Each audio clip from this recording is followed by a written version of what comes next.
Hi, I'm Michael Pilhofer, owner and head coach here at MSP Fitness, and I want to thank you so much for downloading our home workout. We're so glad you're taking steps to make fitness a habit. We're thankful to be part of your journey, so let's get started.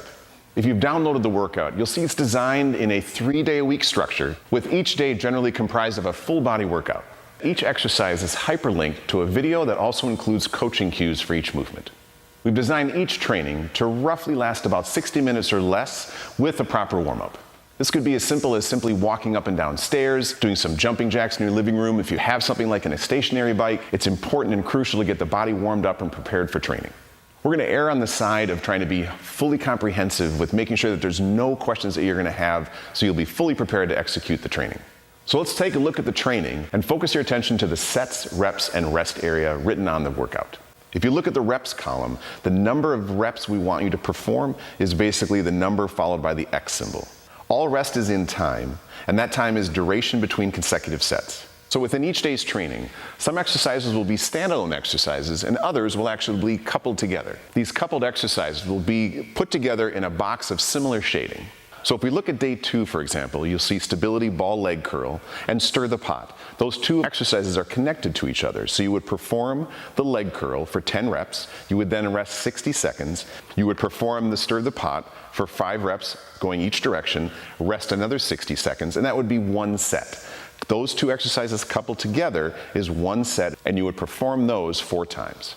Because we don't know your fitness level, we've included on a couple of exercises different versions, kind of a 1.0, 2.0, and these will allow you to make a better decision to have an exercise that better fits your ability or readiness level. So with that, I would recommend actually starting at the 1.0, making sure that your form and technique is spot on, then absolutely progressing to the 2.0 and further. Take a look at day 1. Here's a great example of 3 variations of the quote-unquote push-up. Version 1.0, the wall push-up that progresses to a raised push-up, which progresses to a full push-up on the floor.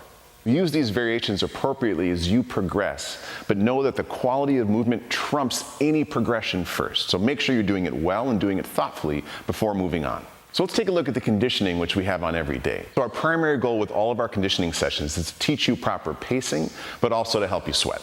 The goal here is to work smarter, not just harder.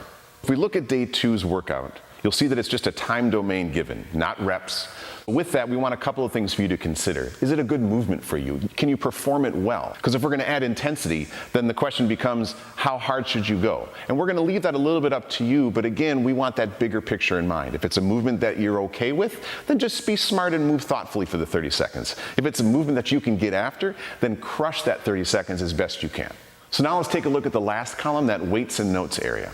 This is a place for you to put your data from the day's training, because if we're not measuring, we're not really able to evaluate progress. In this column, track your data and also track how you feel that day. Based on the notes of how you're feeling through these exercises will help you define when it's time to progress to that 2.0 and 3.0 in the exercise variation. If you do have weights, dumbbells around the house, you can look at day 1 as a split squat as a great opportunity to thoughtfully progress that exercise with increasing load, again, based on reps that you're going to make notes of and how you feel through that exercise. Reprint this workout after a couple of weeks so that you can create a binder and essentially mark your progress over weeks and months. And with that, you can look back at frown faces from week 1 to week 3. Now all of a sudden you're doing a great job and moving on to, say, the 2.0 variation of the movement. I'm proud that you're making fitness a habit. Let's carve out some time, get into your calendar, block it out. Let's make this a 3-day-a-week commitment.